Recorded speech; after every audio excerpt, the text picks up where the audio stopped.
السلام عليكم ورحمة الله.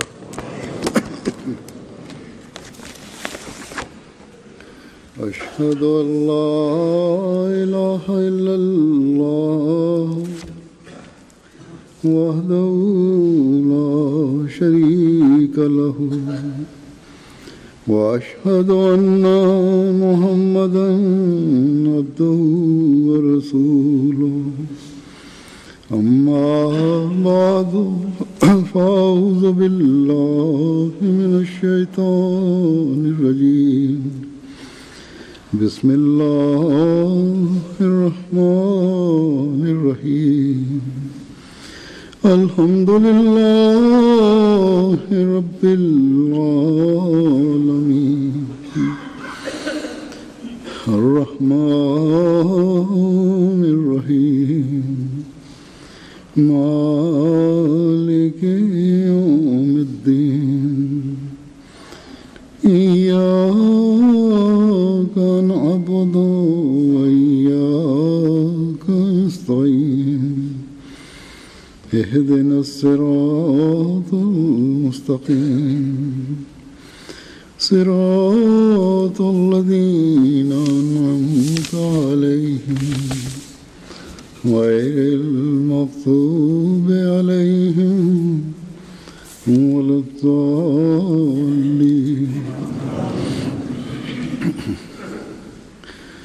حضرت مسیح موعود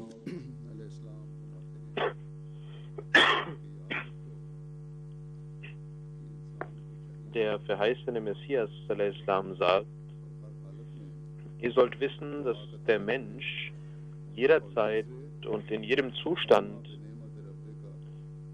im Zustand des Duas sein sollte, und zum Zweiten sollte er stets dem Gebot Gottes folgen, nämlich das heißt, der verheißene Messias sagt, man sollte immer wieder die Segnungen Gottes vor den Augen führen und von diesen berichten, denn so wächst die Liebe zu Gott und der Gehorsam zu Gott wird stärker und ein Eifer für seine Gehorsamkeit entsteht. Die Segnungen Gottes sehen wir täglich vor uns und jeder Tag bringt neue Segnungen für uns, und die Gunsterweisungen und Segnungen Gottes sollten uns immer auch unsere Aufmerksamkeit dahingehend lenken und unsere Liebe zu Gott stärken. Aber wenn ich auf einer Reise bin, dann sehen wir, dass die Segnungen Gottes um ein Vielfaches wachsen. Allah hat durch seine Segnungen segnet unsere Programme, unsere Vorhaben, und wir bekommen die Gelegenheit, die wahre Botschaft des Islam und des Tabligh für die Menschheit zu leisten und weiterzubringen, und wir sehen, was die Auswirkungen dieser Botschaft auf die Menschen ist. In den letzten Tagen habe ich Deutschland besucht, und der eigentliche Zweck war die Jalsa Salana Deutschland und die Teilnahme an der Jalsa Salana Deutschland, aber daneben gibt es durch die Segnungen Gottes, lässt Allah solche Programme auch durchführen, welche uns die Gelegenheit geben, den Islam, die wahre Lehre des Islam und die wahre Vorstellung über den Islam zu zeigen und den Menschen vorzustellen. Wie der verheißene Messias Islam gesagt hat, dass der Mensch in jedem Zustand Dua machen sollte, sicherlich ist ohne das Gebet kein einziger Schritt für uns möglich. Aufrichtig zu Gott zu beten ist wichtig, möge Allah uns auch immer die Kraft dazu geben. Dann sagt der verheißene Messias Islam, neben dem Gebet ist es auch wichtig, wenn Gott seine Attribute zeigt und uns segnet, uns Gunsterweisungen zeigt, und wenn er um ein Vielfaches uns gibt als das, was wir beten und was wir versuchen, dann ist es auch wichtig, dass wir Gottes Segnungen über diese sprechen und über diese berichten. Und das führt auch dazu, dass die gläubigen Menschen, dass die Liebe der gläubigen Menschen zu Gott wächst. In den Herzen der gläubigen Menschen wächst die Liebe zu Gott. und ihre Gehorsamkeit gegenüber Gott entfaltet sich noch mehr und sie entwickeln einen Eifer dafür, damit so Allah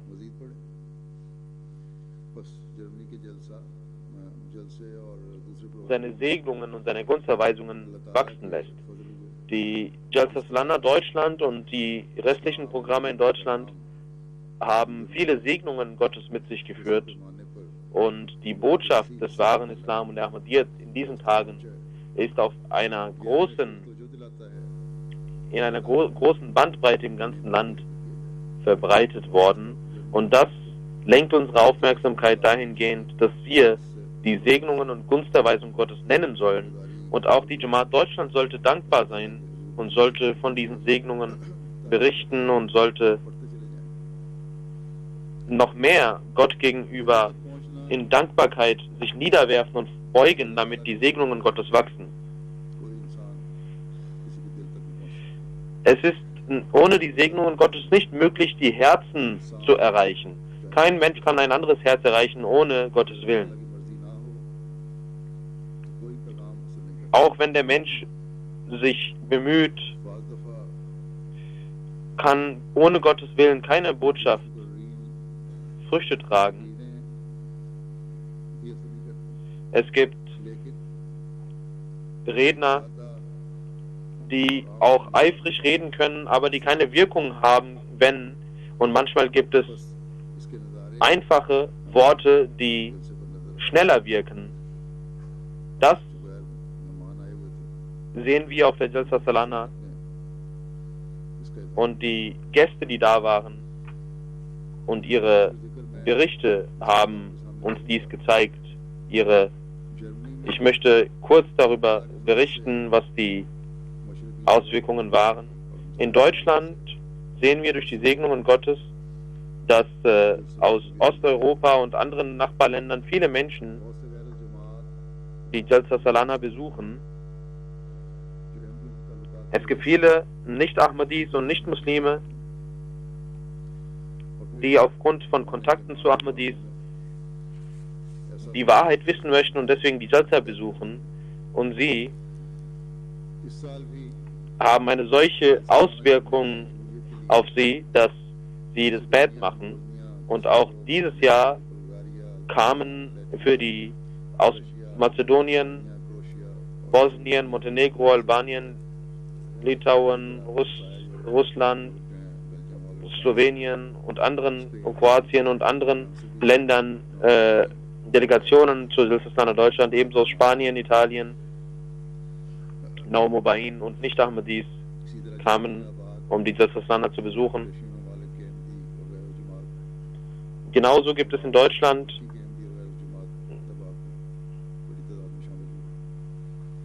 türkische und russische und andere Ahmadis und Nicht-Ahmadis, die teilnahmen. Und es gab auch Mulakat und Frage-Antworten mit diesen Menschen. Ich möchte einige Kommentare präsentieren. Aus Albanien kamen 16 Menschen. 2 machten das Bad, nachdem sie die Jalsa sich angeschaut hatten. Erwin Jepa Sahib, er kam mit seiner Frau zur Jalsa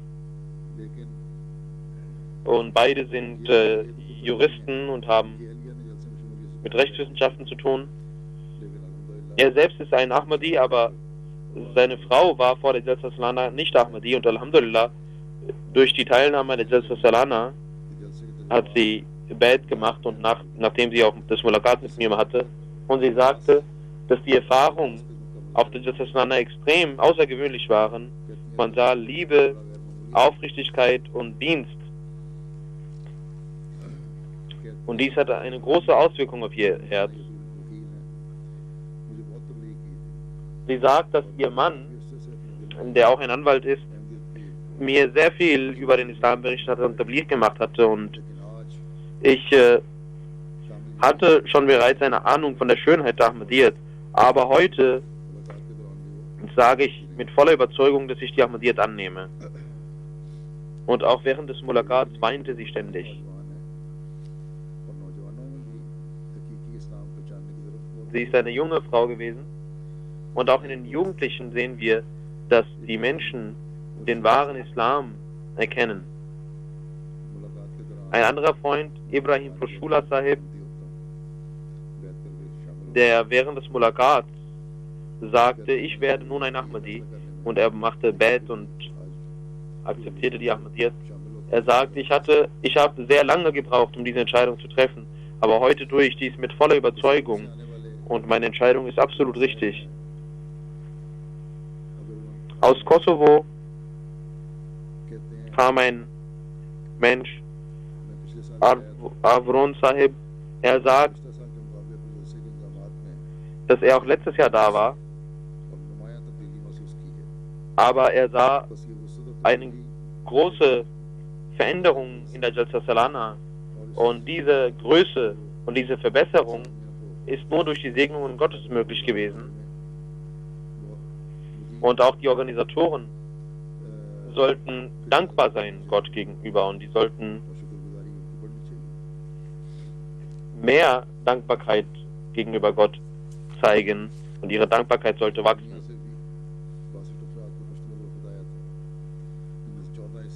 Aus Mazedonien kamen 62 Menschen in einer Delegation, 14 davon waren Christen, einige 20 waren Muslime, nicht auch die Muslime, und sie hatten eine große 36-stündige Reise hinter sich. 2 Journalisten von 2 Fernsehsendern waren da. Sie nahmen auch verschiedene Bilder mit. Sie interviewten auch viele Menschen.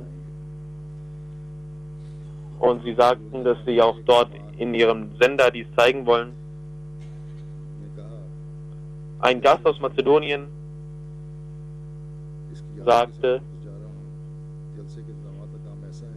dass seine Teilnahme an der Jalsa Salana ihn mit großen Erinnerungen zurückführt. Und keine Organisation kann eine solche große Jalsa Salana, und nicht mal ein Land kann ein solches Programm organisieren, sagte er. Aus Mazedonien sagt ein Herr, er sagt, ich habe zum ersten Mal in meinem Leben solche guten Menschen gesehen, und die Botschaft des Islams hat mich sehr berührt. Und das, was auf ihren Bannern steht, das sind nicht nur Worte, sondern in Wahrheit sind sie diejenigen, die diese Worte befolgen. Und dies hat auf mein Herz eine große Auswirkung und Wirkung gehabt. Aus Mazedonien sagt ein weiterer Gast, Herr Toni, er sagt, als Journalist habe ich die Möglichkeit gehabt, verschiedene Programme in der Welt zu besuchen. Aber das ist das schönste Programm, was ich besucht habe. Alles war sehr schön organisiert worden. Es gab große Disziplin. Und was mich am meisten beeindruckt hat, war, dass alle Menschen vor Gott gleich sind. Und alle Menschen zeigten Geduld. Und es gibt keine Streitigkeiten zwischen den Menschen aufgrund von verschiedenen Herkünften oder Nationen. Und das ist für mich als Nicht-Muslim sehr wichtig, das zu sehen. Dann sagt ein Gast aus Mazedonien, ich habe zum ersten Mal die Jalsa Salana besucht und alles war für mich neu. Ich wusste nicht, was der Islam ist, und ich dachte nicht, dass es in dem Islam eine solche Jamaat gibt. Und nachdem ich diese Jalsa besucht habe, kann ich mich besser bin ich besser informiert, und ich glaube, dass ich dieser Jamaat angehöre. Ich sehe so viele Menschen, die hier versammelt sind, und alle kümmern sich gegenseitig um sich. Das ist eine große Aufgabe. Dann gab es auch ein Mulaqat mit ihm, und er sagte, das, was ich von ihm gehört habe, ich werde darüber nachdenken, welcher Unterschied zwischen Ahmadi und Nicht-Ahmadi ist. Und er sagte, alles, was ich gehört habe, habe ich als sehr schön empfunden. Und meine Botschaft lautet, dass dort, wo die Jamaat nicht gegründet ist, sollten Missionare geschickt werden und ihnen sagen, was die Ahmadiyyat ist. Und das sind nicht nur 1, 2 Rufe, die ertönen, sondern viele Menschen sagen, dass Missionare geschickt werden sollen. Ein Gast aus der mazedonischen Delegation sagte, ich habe zum ersten Mal die Muslime hier kennengelernt, und ich habe solche Reden gehört, die die wahre islamische Lehre betreffen. Und die Muslime haben uns hier so willkommen geheißen, als ob sie uns seit jeher kennen würden. Aus Bosnien sagt ein Freund, dass er mit der Jamaat nicht so sehr verbunden war, aber nachdem er also Khalifa al-Masih traf, hat er eine große Änderung in sich verspürt und vor allem für die Jamaat und den Khalifa al-Masih hat er großen Respekt. Aus Schweden gab es eine russische Frau, die da war.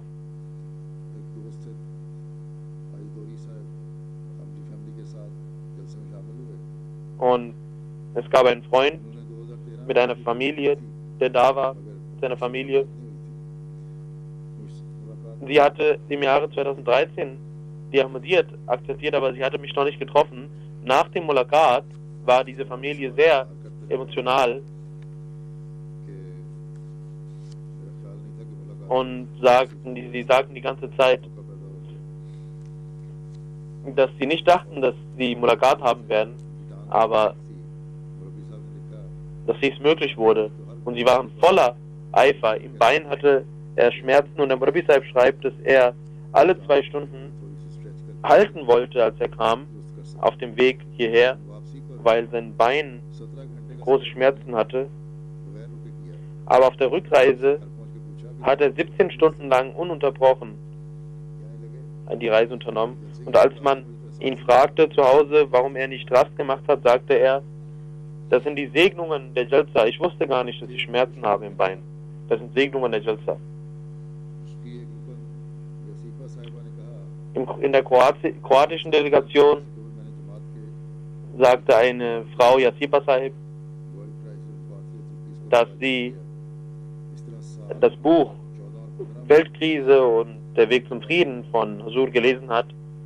Und im Jahre 2014-15 hat sie über den Frieden die Reden des Peace-Symposiums von Khalifa Waqt gehört und ich dachte, dass das Oberhaupt der Ahmadiyya Jamaat bestimmt sehr hart ist in vielen Sachen und eine harte Linie fährt, aber als ich sie traf, habe ich ein ganz anderes Bild gehabt und sie wollte noch mehr über die Jamaat wissen. Aus Ungarn sagt ein Freund, der an der Jalsa teilnahm, er ist ein Polizist, hat bei der Polizei gearbeitet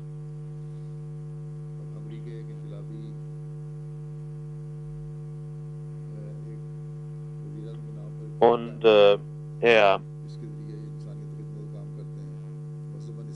es gibt einen Fonds, der vom Ministerpräsidenten gegründet wurde und es geht um Menschenrechte und er arbeitet dafür.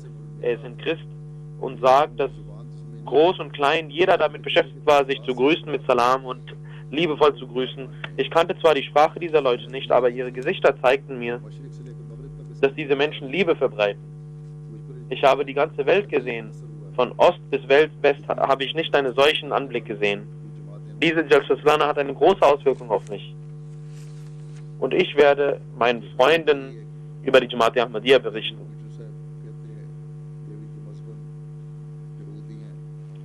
Aus Ungarn besagt der Gabor Peter, der ein Jude ist.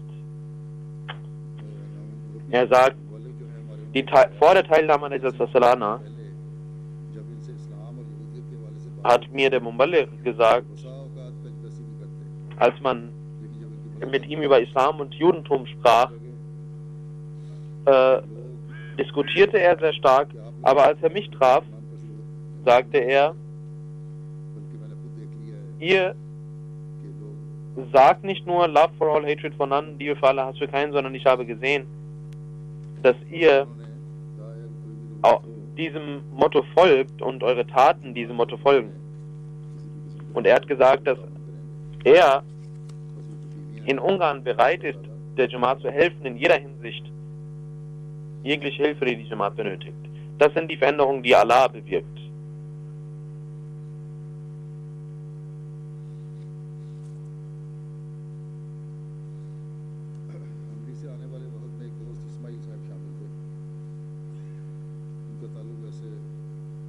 Aus Ungarn gab es einen Gast in der ungarischen Delegation, Herr Ismail.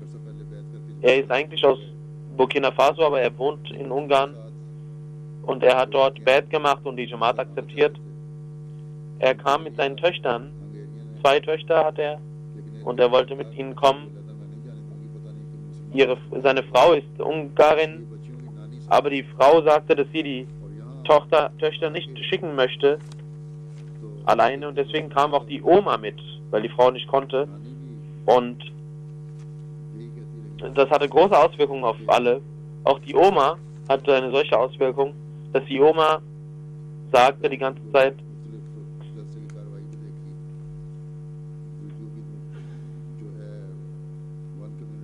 sie sah sich das Programm der Jalsa Salana an und man zeigte ihr ein Video, One Community, One Leader, und bevor sie die Jalsa betrat, sagte sie, ich habe kein Kopftuch dabei, und sie lieh sich ein Kopftuch, und sie war sehr emotional während des Mulaqats und sie sagte, ich sehe hier eine ganz andere Welt und alle meine Vorurteile sind weg.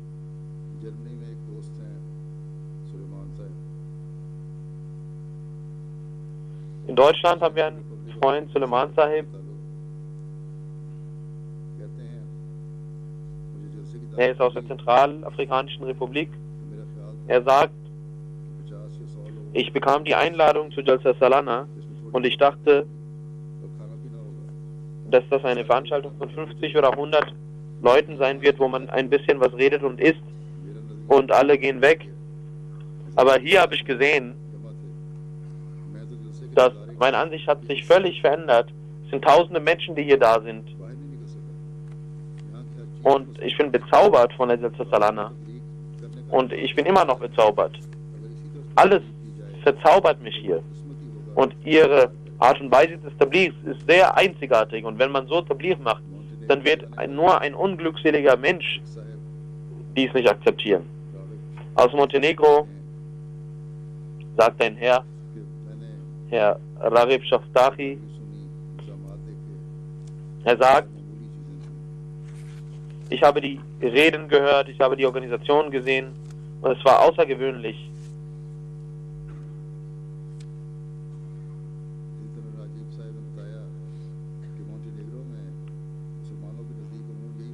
Rajib Sahib sagte, dass in Montenegro die Muslime die Propaganda verbreiten, dass die Ahmadiyya Muslim Jamaat den heiligen Propheten sallallahu alaihi wasallam nicht akzeptieren würde.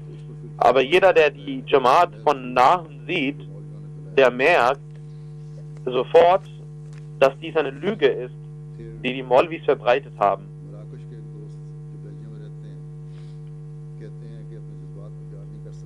Aus Marokko, ein Freund, der in Belgien lebt, der sagt, dass er seine Gefühle nicht ausdrücken kann.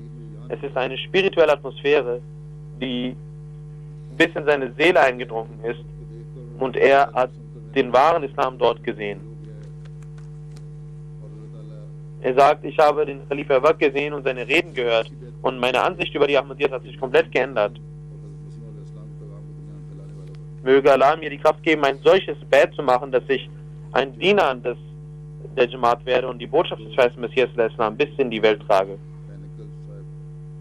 Ein deutscher Gast sagt, dass ich zum ersten Mal die Jalsa Salana besucht habe und die Ahmadiyyat kennengelernt habe.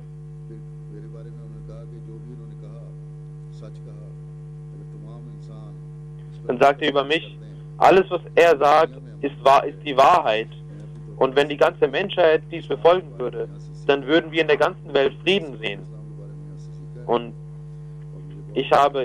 alle meine Erwartungen sind hier übertroffen worden und ich habe mich über den Islam informieren können und habe es genossen.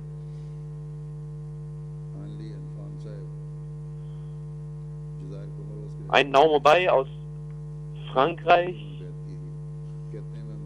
der in Komoro wohnt, er hat vor 3 Wochen Bad gemacht und er sagt, er war zwar ein Muslim, aber er war nicht standhaft und er bekam keine Ruhe.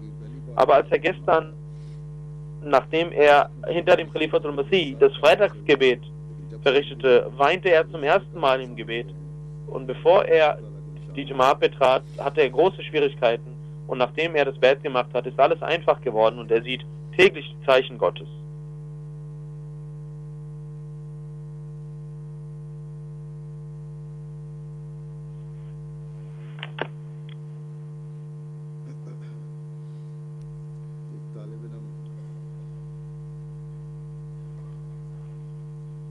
Ein Schüler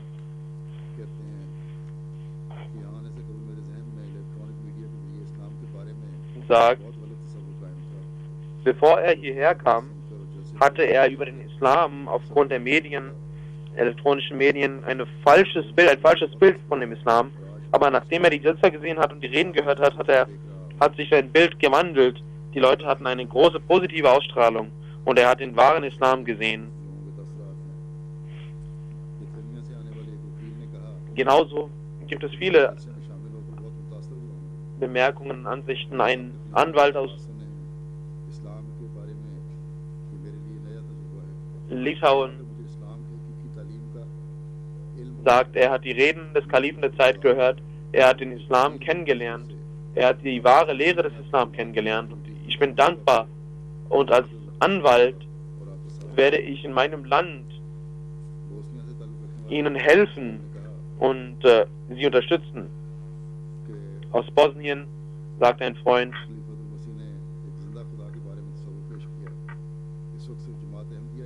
dass der Khalifatul Masih einen lebendigen Gott vorgestellt hat und nur die Jamaat Ahmadiyya ist eine Jamaat, die das zeigt, was sie sagt und zeigt, dass Gott lebendig ist.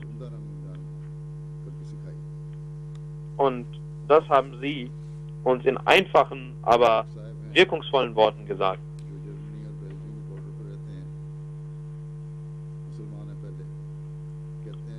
Ein Gast, der zwischen Belgien und Deutschland an der Grenze wohnt, er ist Muslim. Er sagt, bevor ich die Jalsa Salana in Deutschland besuchte, hatte ich mit Religion nichts zu tun, aber meine Teilnahme an der Jalsa hat meine Gefühle völlig wandeln lassen und dieselbe Jamaat hat mir die besten Tage meines Lebens gezeigt, die ich vorher ignorierte. Und er erzählte auch über einen Traum, einen langen Traum. Ein Patrick, ein neuer Ahmadi aus Deutschland, sagt, dass er heute die Gelegenheit hatte, das Bad zu machen und den Treueeid zu leisten. Und der Grund war die Rede des Kalifen der Zeit an die deutschen Gäste. Ich habe durch die Ahmadiyyat den wahren Islam kennengelernt. Mein Herz ist voller Licht,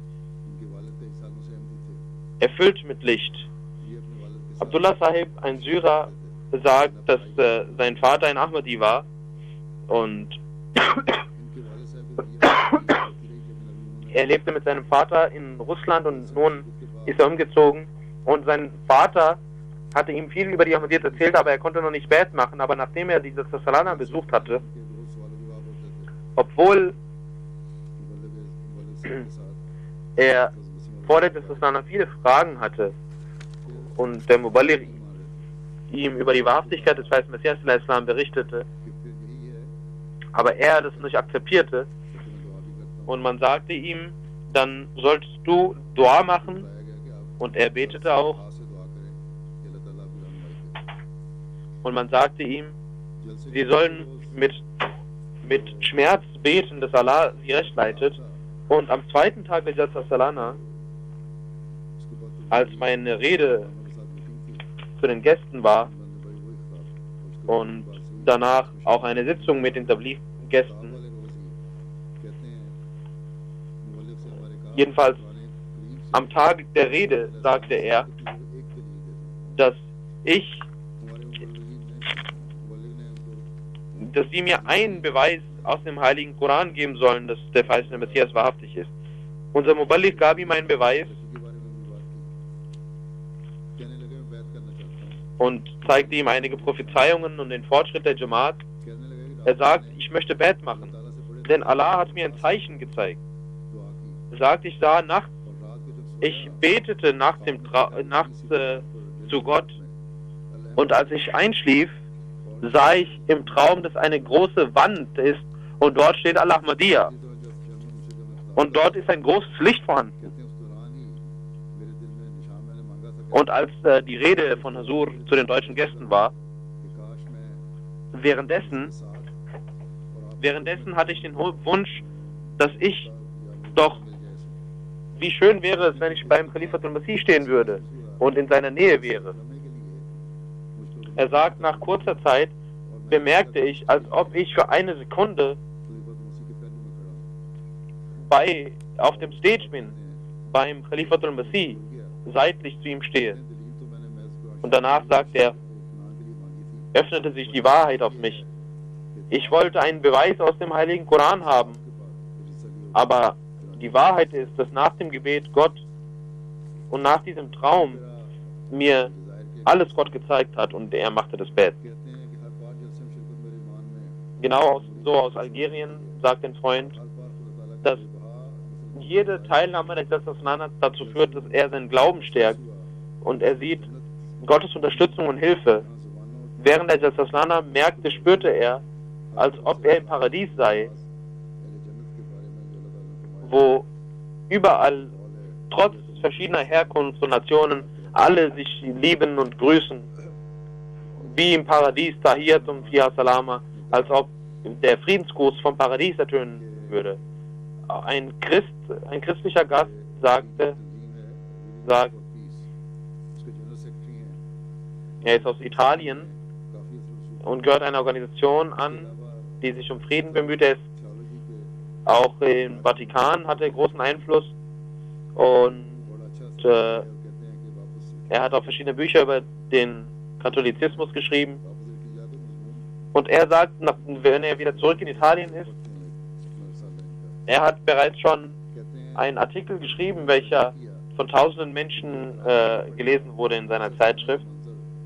Und in der Zeitschrift schrieb er, ich muss feststellen, dass die Jalsa Salana eine große und bewundernswerte Organisation und Veranstaltung war.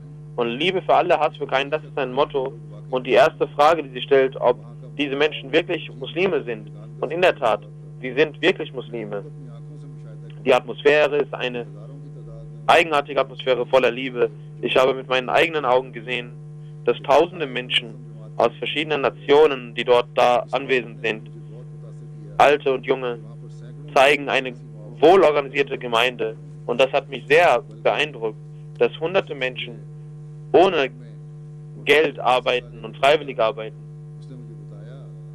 Und ein Mensch, der mich mit dem Auto vom Hotel fuhr, sagte, dass er sich freigenommen hat, 2 Wochen ohne unbezahlten Urlaub genommen hat, damit er in der Jalsa dienen kann.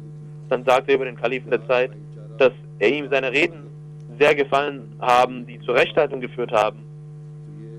Liebe, Brüderlichkeit, Einheit, das waren die Worte, die er sah, und er hat auch einen Artikel darüber geschrieben. Ein syrischer Arzt, der an der Jalsa teilnahm, sagt, dass dies eine so gut organisierte Jamaat ist, die er nie gesehen hat.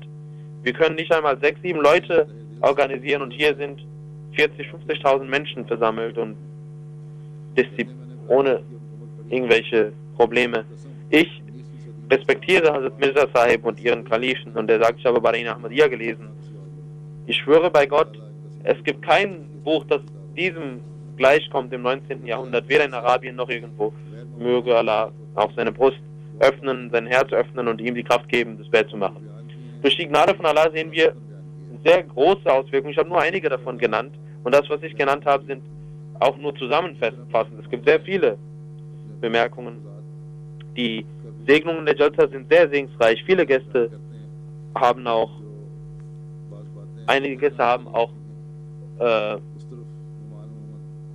auf ein paar Sachen aufmerksam gemacht, die wichtig sind. Und die Gäste scheuen sich manchmal darauf aufmerksam zu machen. Aber es gab auch 2 Frauen aus Albanien, die auch sagten, dass sie bei den Frauen sahen, dass Essen verschwendet wurde. Man sollte diese Schwäche beseitigen, Es gibt viele gute Sachen, aber es gibt auch Schwächen, die wir haben. Und die Organisation von Deutschland, vor allem Lajna, sollte versuchen, dass sie die Leute darauf aufmerksam machen, dass man das Essen nicht verschwendet und das Brot nicht verwendet. Genauso eine Frau aus Mazedonien sagt über die Unterkunft, dass die Unterkunft sehr weit weg war und sie eine große Reise dafür unternehmen musste. Deswegen sollte man auch für solche Menschen, die Jamaat Deutschland sollte dafür auch in der Nähe etwas organisieren. Afsad al-Saslana hat auch einige Sachen sich notiert und selbst diese Sachen zu notieren ist wichtig und das führt zur Reformation. Das sollte man auch beachten, dass die Leute nicht auf Sauberkeit achten, das sollte man beachten. Und man sollte auch auf Sauberkeit aufmerksam machen.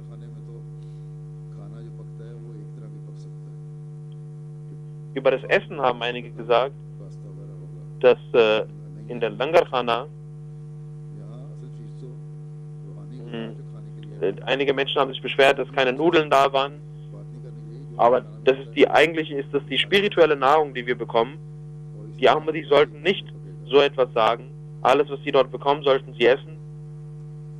Und es wird auch in Zukunft so sein, dass nur ein Essen gekocht wird. Es gibt auch einige Mitarbeiter, die in einigen Sachen streng sind, zu streng sind, weswegen andere leiden müssen. Und wenn jemand hungrig ist oder wenn eine Notwendigkeit besteht, dann muss man nicht strikt sich an die Regeln halten, sondern kann ihm auch etwas zu essen geben. Die Mitarbeiter sollten immer mit Liebe die Menschen begegnen. Insgesamt war dieser Saslana dieses Jahr, die Organisation war gut und Afsad Saslana und seine Mannschaft haben im Vergleich zu den letzten Jahren besser gearbeitet. Es gibt immer Mängel, die übrig bleiben, die sollte man beachten und inshallah in Zukunft kann man diese beseitigen.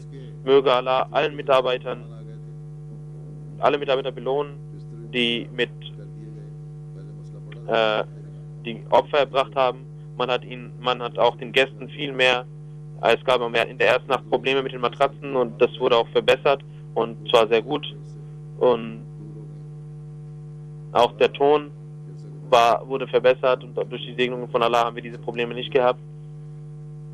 Wie dem auch sei, ich möchte mich bei den Mitarbeitern auch bedanken.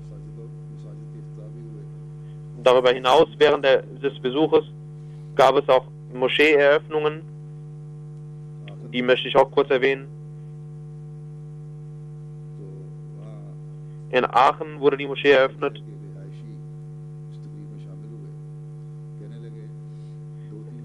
Ein Bürger von Aachen, der daran teilnahm, er sagte, vor 2-3 Jahren habe ich auch im Europäischen Parlament die Rede von Khalifatul Masih gehört und heute war ich gekommen, damit ich sehe und vergleiche, ob ihr Kalif nur vor großen Persönlichkeiten spricht oder auch in kleinen Programmen, wo wenig Leute und arme Leute da sind. Und er sagt, dass dort, er wollte schauen, ob es eine Doppelmoral gibt, aber er sagt, ich habe heute die Rede des Kalifen gehört, er hat genau dieselbe Lehre auch hier präsentiert, die er im Europäischen Parlament präsentiert hat. Und er hat uns darauf aufmerksam gemacht, dass wir Liebe pflegen sollten und dass wir geduldig sein sollen. Und dass wir mit Liebe und Rechtschaffenheit handeln sollen. Das alles hat mich sehr beeindruckt.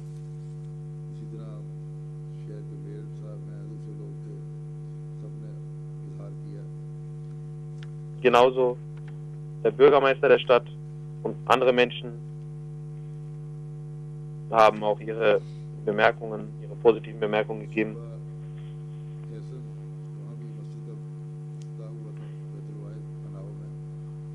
Das Bundesland Hessen, dort gab es auch in Hanau eine Moscheeeröffnung, Baitul Wahid, und der Parlamentsmitglied, Landtagsabgeordneter sagte, dass die Rede des Kalifen der Zeit eine große Auswirkung auf uns hatte. Er hat die Bürger direkt angesprochen und hat die Menschen darauf aufmerksam gemacht, dass sie den einen Gott anbeten sollen und deswegen sich auch respektieren sollen und dass sie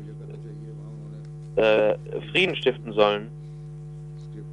Und er sagt, dass diese Rede auch im Internet zugänglich gemacht werden sollte. Er wollte auch das Skript haben. Ein eine Bundestagsabgeordnete sagt, dass sie sehr erfreut ist, dass heute sie die Gelegenheit hat, an der Eröffnung teilzunehmen. Zuvor hat sie in Flörsheim auch teilgenommen. Und wenn heutzutage über den Islam gesprochen wird und Vorurteile ausgesprochen werden, ist es wichtig, dass wir alle die Botschaft des Friedens verbreiten. Und heute ist es die Errichtung der Moschee der Ahmadiyya Muslim Jamaat, die zeigt, dass wir gemeinsam mit Brüderlichkeit und Frieden bleiben wollen. Und diese Moschee ist ein Zeichen dafür, dass dies das Land der Ahmadis ist. Und dann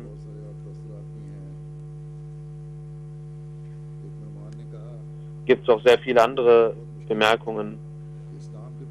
Ein Gast sagte, es war für mich sehr schwer, dass ich über den Islam etwas Positives denke, aber heute hat der Khalifatul Masih einen Islam gezeigt und ich denke, dass der Islam eine Religion ist, die Barmherzigkeit und Liebe predigt und genau das im Koran steht. Ein Ingenieur, der auch bei der Errichtung der Moschee teil hatte, er sagt über mich, dass alles, was der Kalif der Zeit gesagt hat, ich stimme dem überein. Und er hatte auch gesagt, er sagte auch, ich dachte, dass diese Rede wie eine Rede in den Kirchen sein würde, wo man nur Oberflächlichkeit zeigt, aber das war eine einfache, aber schöne Rede. In den elektronischen Medien wurde das alles auch verbreitet.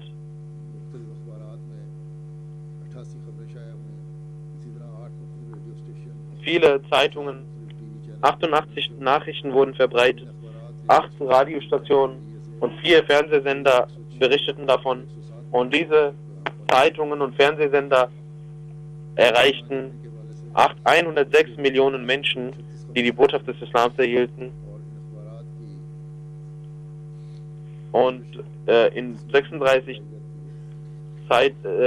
gab 36 Beiträge in Zeitungen, 32 Millionen Menschen lesen diese Zeitungen.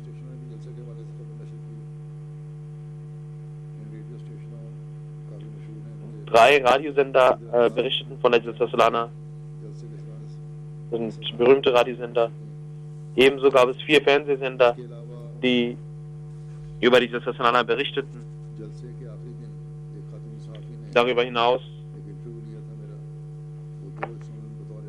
am letzten Tag der Jalsa Salana gab es eine Frau, die mein Interview aufnahm. Und sie hat auch aufgenommen, das ist eines der größten Online-Zeitungen, über 17 Millionen Leser und beide zusammengenommen sind es 34 Millionen. In den Moschee-Eröffnungen gab es verschiedene Zeitungen, die davon berichteten, 50 Nachrichten wurden gesendet und ungefähr 62 Millionen Leser gibt es. 2 Radiosender berichteten davon, Bertel Wahid Hanau. Genauso RTL, ein berühmter Fernsehsender in Deutschland, nahm ein Interview auf und 2 Minuten 23 Sekunden lang berichteten sie darüber. Dann gab es bei der Aachen-Eröffnung 3 Zeitungen, die davon berichteten. 3 lokale Zeitungen.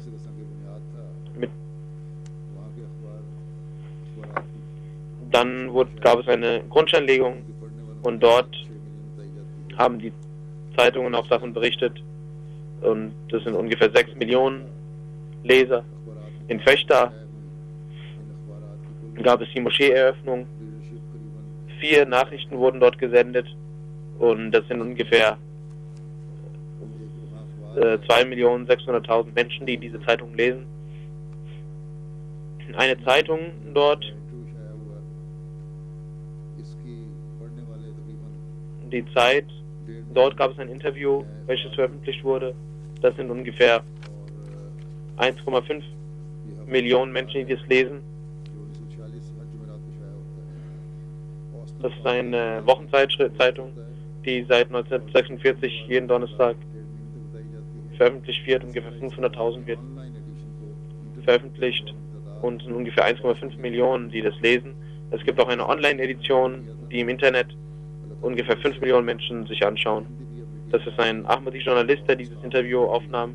Durch die Segnungen Gottes gibt es auch Ahmadis, die in den Medien voranschreiten und die wahre Botschaft des Islams verbreiten. Möge Allah auch dies weiter segnen. Die Jalsa Salana ist für uns, für die Ahmadis, ein Mittel, um sich spirituell zu entwickeln. Und die Mitglieder der Jamaat berichten dies in ihren Briefen. Und genauso haben auch die Fremden die Möglichkeit, die wahre Lehre des Islams zu sehen. Und wir sehen auch viele Bads, die deswegen passieren. Und viele Menschen, die nicht bereit waren fürs Bad, haben, nachdem sie mich trafen und Mulaqat gemacht haben, sich bereit erklärt zum Bad.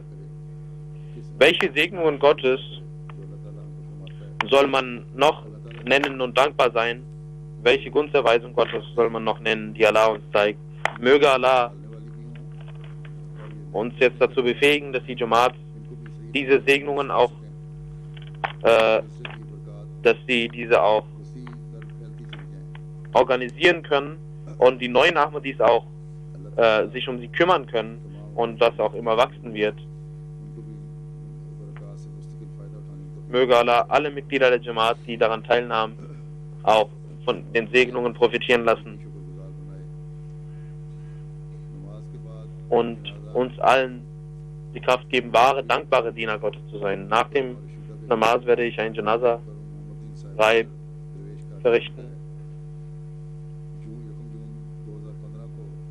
von der Frau von Muhammad Badr Sahib Darwish Qadian, die im Alter von 70 Jahren verstorben ist in Alillahi wa inna ilaihi raji'un. Sie war aus Karnatak und sie heiratete Muhammadin Badr Sahib, der zu den 313 Darwishan gehört. Und die Verstorbene hat ein sehr einfaches Leben geführt, in Geduld und im Wohlgefallen Allahs, und hat 4 Söhne und 4 Töchter hinterlassen. 2 Söhne sind im Dienst in der Jamaat beschäftigt, Mubashir Badr Sahib, Murabbi Silsila und Naib Amir, und Tahir Badr Sahib, Naib Nazim Baitul Mal Kharj. Ein Schwiegersohn, Munir Ahmad Sahib, ist in Hafsabad, und Shamsuddin Sahib ist Muallim. Sie war Musia in Qadian, wurde sie begraben, Rishti Makbara. Möge Allah ihr Gnade erweisen und ihr vergeben, ihre Ränge erhöhen und im Paradies einen Platz gewähren und den Hinterbliebenen Geduld schenken und ihre rechtschaffenen Taten die Fähigkeit geben, weiter zu vollbringen. Alhamdulillah. الحمد لله نحمده ونستعينه ونستغفره ونؤمن به ونتوكل عليه ونعوذ بالله من شرور أنفسنا ومن سيئات أعمالنا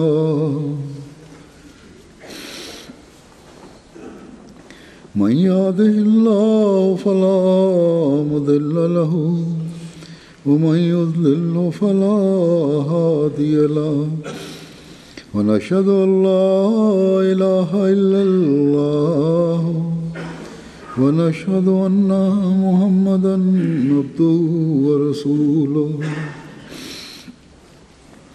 عباد الله رحمكم الله إن الله يأمر بالعدل والإحسان وإيتاء ذي القربى وينهى عن الفحشاء والمنكر والبغي يعظكم لعلكم تذكرون اذكروا الله يذكركم وادعوه يستجب لكم ولذكر الله أكبر